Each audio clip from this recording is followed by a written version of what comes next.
Tens of thousands of Coloradans are still in the dark a day after Xcel Energy's preemptive power shutoff to prevent wildfires and high winds. You're doing a horrible job. It's infuriating. Colorado senators blocked government funding over the Trump administration's plan to break up a world-class science lab. A senator says it's because Colorado is refusing to release his ally from prison. My judgment is that this is very much about Tina Peters. Questions about whether flock surveillance camera data is being shared with private investigators. And after the governor dodged our questions about a dangerous flaw in Colorado's parole system, he now offers thanks that we revealed it. Well, I hope this would have come to light and been fixed anyway, but I think it's great. Would have been great if that happened months ago, but it's never too late to do the right thing, or to tune in for next. Power to the people. That is the plea to Xcel Energy tonight, a day and a half after they preemptively turned off the power for 50,000 Coloradans. And then an even larger number of homes went dark due to yesterday's high winds.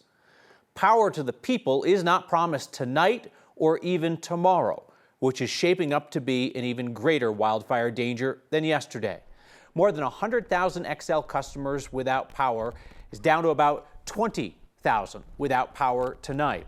Some of those same homes may be part of a preemptive power shutoff tomorrow. The plan for that blackout involves 67,000 customers in Boulder, Clear Creek, Gilpin, Jefferson, Larimer, and Weld counties. Those preemptive shutoffs were developed along with state regulators following the Parole fire, which burned 1,000 homes and was blamed in part on an Xcel power line. Meteorologist Chris Bianchi, help us out here. Compare what we expect tomorrow to what we all saw yesterday and then what everybody remembers from that terrible day of the Parole fire. Yeah, Kyle, let's give you a little bit of that comparison here. First of all, I want to mention this because this just came in within the last hour. The Weather Service issuing the first ever particularly dangerous situation red flag warning for parts of the Boulder County foothills, including Boulder and west through Highway 93. It's the first time they've ever done that. So to your question here, Kyle, that means this is a higher caliber of danger, certainly than Wednesday. I will say that the soil moisture is not comparable to what we had back on the day of the Parole fire, but tomorrow is a day of concern. There's no doubt about that here, folks. Tomorrow is a higher fire weather risk compared to what we had yesterday. And I know yesterday was windy, as you know what. Tomorrow, even stronger winds, perhaps, and also a drier air mass. So tomorrow, with that particularly dangerous situation, it's a warning with an exclamation point. So think about the Weather Service going out and saying, look at me, look at this. That's what we're talking about with tomorrow. PDS equals a very rare designation, means particularly dangerous situation. First time we've ever seen that here in the state of Colorado. So let's walk you through those winds. Right now, a little bit blustery out there, but as we look ahead to tomorrow, we will see those winds really start to whip with some 80, 90-mile-an-hour winds. And Kyle, another point of note is that we talked about some of those comparisons with the Parole fire. Yesterday, yesterday wasn't a particularly long-lived event. Tomorrow's, we may be talking about these peak winds for about 8 to 12 hours, and also humidity, the amount of water in the air, it's going to be considerably lower tomorrow compared to what we had yesterday. So again, it's drier, it's warmer, and it's windier tomorrow compared to yesterday. So this is when we also issue a human stupidity alert, right? We can't have people doing dumb stuff tomorrow. No burns, no trash piles, no slash piles, no cigarettes out the window, that kind of thing. Yeah, it is a prime elite don't be stupid alert for Colorado for tomorrow. Tomorrow, the day that I'm most concerned about this week, no doubt about it. All right, we'll appreciate the straight talk on it. Chris, thank you. So all day long, we have been asking Xcel Energy how long Colorado's sitting in the dark for 30 hours and counting are going to have to wait for power to be restored. But we can't give you an answer that they won't give us. Goodness knows Mark Salinger tried.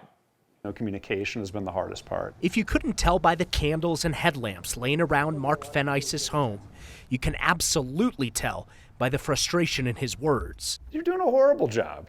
It's infuriating. Today marks day 2 without power in Genesee. 2 days of studying in the dark, 2 days of using a fire and a cuddly dog for warmth, and a lot longer than Xcel Energy told him that the public safety power shutoff would last. They were very clear. It was 10 a.m. Yesterday it was going to go off, and then they said 6 p.m. was when it was going to start coming back. Is that part of the frustration to say, we don't have power and we have no idea when it's coming back The on. communication is the most frustrating part. This morning, Xcel's website said power in his area won't be restored until Sunday. He told his parents to cancel their flights from Minnesota for the holidays. Now Xcel says power could be restored tonight, but honestly, he has no idea. The fact of the matter is we cannot plan our next step. How would you say your communication is going so far? I think we are communicating as frequently as we can and as transparently as we can. Xcel Colorado President Robert Kenney admits his company may have failed to adequately communicate that once you turn the power off, it takes a while to turn it back on. Power was never going to come back on at 6 o'clock, and I apologize if there was confusion about that. His crews have to inspect 678 miles of power line, either on the ground by drone or by helicopter. It's no quicker to turn the power back on after a planned outage than an unplanned one. And the reason that that's the case is that if there's a wire that has been damaged and is down on the ground because of the wind, if we were to remotely re-energize that line, you've just created the very risk you're trying to abate. So for all the people wondering when their power will come back on, Is the answer from Xcel as quickly as possible, but honestly, we're not sure? I'd say it's as quickly as possible. We're working as safely as possible given the wind conditions. not the answer people like Mark were hoping for as they prepare for more shutoffs on Friday. Just communicate. Let us know what's going on and let us know how we can plan accordingly. So I just got a text from Mark about 30 minutes ago. They just got power back, but that pushes us forward to tomorrow. Another 67,000 people will have their power cut off starting at 5 a.m. on Friday, with more of those wind concerns that you heard Chris talking about just there. This time, though, Xcel is saying some of those customers could be without power for 3 days. They're putting that out there right now as opposed to the last time when there was like, hey, it might be a couple hours, and then it ended up being 2 days. Wildfires are a danger. That kind of extended power outage, especially up in the cold foothills, also becomes a danger at some point for people. Mark Salinger, thank you. The danger of electrified lines coming down in hurricane-force winds, that was on clear display on the Eastern Plains last night. 9 fires burned more than 14,000 acres in Yuma County in northeast Colorado. The largest of those fires was just contained within the last hour. That fire covered about 12,000 acres. Everyone evacuated is now back home. Trailer and a pig barn were damaged. Investigators say they believe that downed power lines started that fire, but the cause is still under investigation. Colorado's Democratic senators say they're going to hold up a government funding bill to demand funding for the National Center for Atmospheric Research in Colorado. The Trump administration just said this week it plans to break up and shut down NCAR. Today, Senator Michael Bennet said that Trump's attack on NCAR is retaliation for Colorado refusing to release Trump's ally Tina Peters, who's in prison here for breaching voting systems. My judgment is that this is very much about Tina Peters, and that the president attempted to get his way through intimidation, and he hasn't gotten his way, and he is trying to punish Colorado as a result. The Trump administration is threatening to close the entire Mesa lab in Boulder, which employs 750 people and does groundbreaking research on climate and weather. NCAR is the source of the science that helps develop warning systems for extreme weather threats like the wind and fire danger that Colorado's seeing this week. Colorado senators said in a joint statement that they will, quote, pull every lever available to stop what they called Trump's rampage. President Trump has openly threatened Colorado with retaliation related to his false claims about election rigging. He said that Colorado's mail-in ballots played a large role in his decision to move Space Command out of the state. And Trump has repeatedly said that Colorado will face consequences for not freeing Tina Peters. She's serving 9 years for helping fellow conspiracy theorists get into Colorado's voting systems. Flock surveillance systems face questions about who can access their data that tracks us all over town. Denver's been debating their use and whether immigration agents truly are kept out of the system. Longmont is getting rid of the Flock system altogether. Tonight, for the first time, we look at whether Flock is selling that tracking data to private companies. Because our Spencer Soysher got a hold of a video where a Flock employee says they used to partner with private investigators. Flock Safety has made a fortune through its cameras that are always rolling on where people are headed. The technology has earned them contracts with over 5,000 local law enforcement agencies nationwide. But it's video of one of their employees that has a private investigator blowing the whistle. I'm in my 5th month here, and at the beginning of my tenure, we were doing partnerships with private investigators or large investigative firms. But we recently just pulled away from that for reasons above my pay grade, to be honest. This video was recorded and sent to us by a private investigator in Colorado who was on the other end of this Zoom call with a Flock rep in October. The PI told us he used license plate reading data from other private companies to help locate subjects, and he was interested in seeing if Flock would be willing to provide their data too. But we recently just pulled away from that for reasons above my pay grade, to be honest. The Flock sales guy said they don't do that. But let's rewind that clip from the October meeting again. I'm in my 5th month here, and at the beginning of my tenure, we were doing partnerships with private investigators or large investigative firms. Flock says on its website that it does not sell, publish, exchange, or disclose customers' license plate reading data for commercial purposes. I'm sure a partnership is a contract. Denver City Councilwoman Sarah Parody has played a key role in pushing Denver to cut ties with Flock. She's also an attorney. Yeah, in corporate lingo, a partnership is a contract where money is being exchanged, for sure. I don't have much doubt about that. Flock told 9 News Thursday it does not sell data under any circumstance, that it's never sold license plate reading data or other customer data, whether in Colorado or any other state. Flock added private sector customers do not have the ability to access law enforcement data, and quote, "We see nothing inconsistent with that reality in the recorded conversation with one of our sales representatives." Okay, so we don't have any evidence of Flock selling license plate reading data to a private investigator or anyone. Flock was adamant today that has not happened in the past, but I'd be remiss if I didn't mention Flock has not been truthful with us when we pressed them on stuff in the past. But again, we have no evidence at all of Flock selling customer data for commercial purposes, Kyle. But hold up, if Flock is not selling data to private investigators, why is a Flock rep on a call with a private investigator? That's a very good question that I do not have the answer to. All right, we'll keep working on that. Spencer Soysher, thank you. Colorado is adjusting how it assesses the risk posed by parolees after a 9 News investigation found major flaws in the system. In some cases, the taxes are as close to what their revenues are. President Trump made America a bit more like Colorado today, bluntly speaking. That's next. Months after state leaders tried to convince our investigative reporter Chris Vanderveen that he wasn't likely to find any big problems in the state parole system, those same state leaders are now telling Chris, in essence, thanks for finding a really big problem in the state parole system. The governor long dodged our questions about it, but he too is now saying, good catch.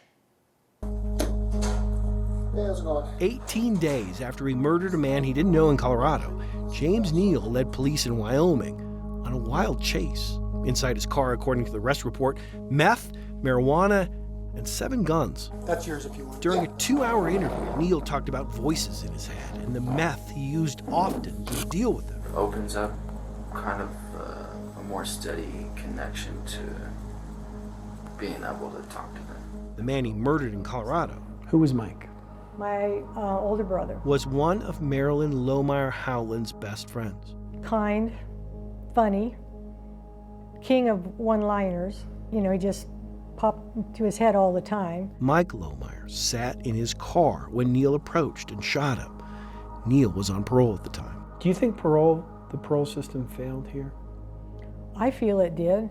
I feel like Mike would be alive if this guy hadn't been on parole. Neal's most recent risk assessment suggested he was moderate risk to reoffend. It contained at least one mistake, Section 1.3, prior incarceration. His parole officer marked no, 0 points. Not true. Neal received a 2-year prison sentence in 2019 on a felony menacing charge. My brother didn't deserve this. And anybody else out there that this happens to, they don't deserve it either. These are the mistakes we found over and over again as we looked at the risk assessment scores of dozens of parolees now accused of or convicted of high-profile, often violent crimes. Now we know the state has also found the same pattern of mistakes. It's inexcusable, and I'm really glad that we now have an audit report just recently that will give us the specific pathways to make sure that we can fix any systemic issues. Governor Polis is referring to an audit commissioned by his Department of Corrections that looked at a sample of parolee risk assessment scores, 45 parolee risk scores in all.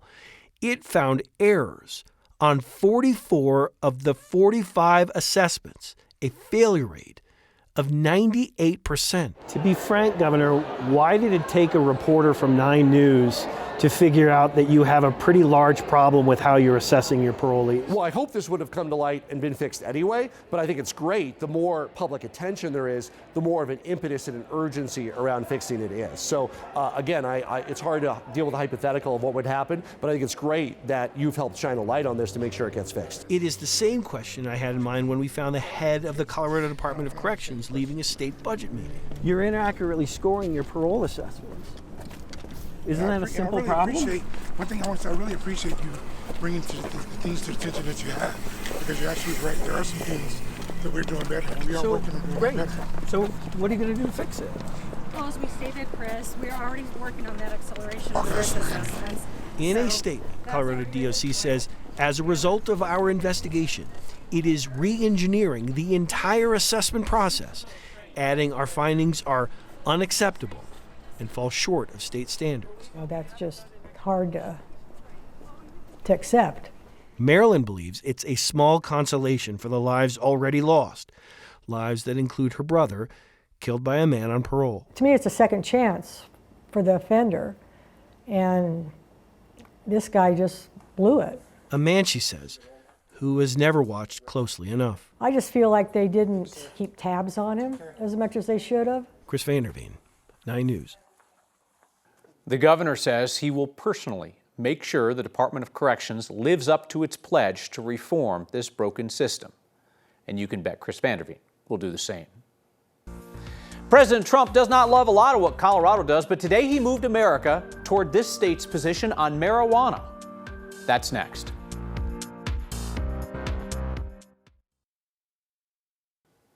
Operators of pot shops in Colorado may get some extra cash in their pockets without having to do a thing, thanks to President Trump. He signed an executive order today calling for marijuana to be listed as less serious in the eyes of the federal government. So this process started under President Biden, shifting marijuana from a Schedule I drug down to a Schedule III. Cannabis is currently classified with drugs like heroin and ecstasy.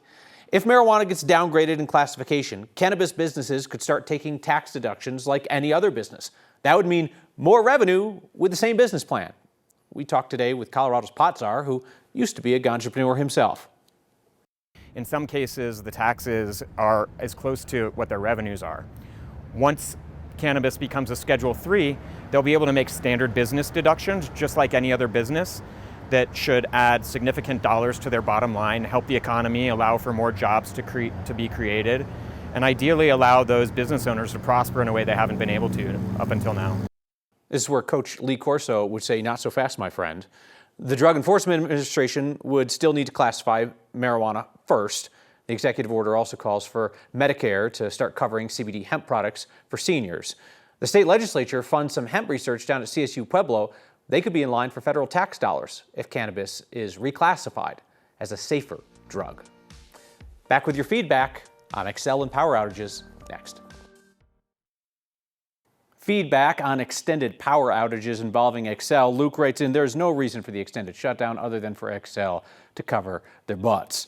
Michael's supportive, though. He says, power or fire? What do you want? And Keith says, it sounds like they need to start burying the power lines underground. Well, then we got a note from Ann Bean, who lives in Candela, says they have underground lines and they expect to have their power cut tomorrow, and she wants to know what gives. We'll keep asking questions of Xcel.